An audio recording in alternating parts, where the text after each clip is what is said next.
See, a lot of people call God for what God has nothing to do with. TD Jake says God provides trees, doesn't make furniture. Exactly. So I needed to take time back to see what I had done to her. The years when I was feeling like I was still young and cheating all day, breaking her heart and everything, to the years where, okay, I wasn't there and just pursuing my dreams.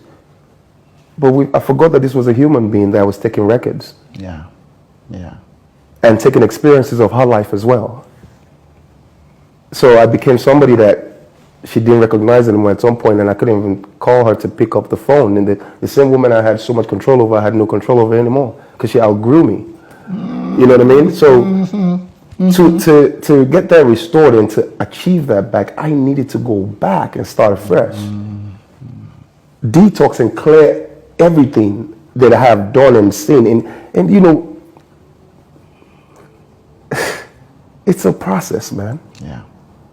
It's a process. And a lot of people keep failing because they keep jumping from one thing to another. You need to take time, sit back and see why you got it wrong. Leave that thing.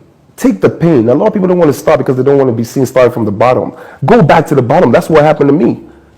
I had to go back to start there. And from there I started to see, I made a lot of mistakes, yeah. Yeah, yeah. You know what I'm saying? But it is what it is. It is what it is. Yeah. Now, the good news, I like the fact that you and your wife got back together. You know, that was a restoration process. Right. How did that happen? So I know you had the solitude, and then you confronted yourself, and you admitted where you'd gone off the rails, where you'd hurt her, why she outgrew you. So how do you now do the process of getting her back? First is God. First I prayed. I cried myself to God.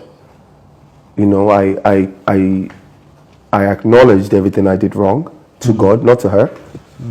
I submitted myself and I did what God wanted me to do. Humble. If the Spirit told me to prostrate and beg at that moment, then that's what I do. See, there is no generality in marriage. It's significant and unique to people. Right. My situation is different from your situation. Right. If I have to crawl in the gutter to beg my wife, that's what I'll do if I know the value of my wife to me. If something is valuable to you, I've never seen a man lose something valuable to him. Never. There was hundreds of people who tried to interfere to settle it. It never worked. When I asked everybody and showed God that nobody mattered, and he was the only one. Yeah. I prayed over and over, cried myself to him, did whatever I could do when I had to do it. But one thing I'll tell you is that the day God restored my wife and I, nobody was involved. It was just a phone call.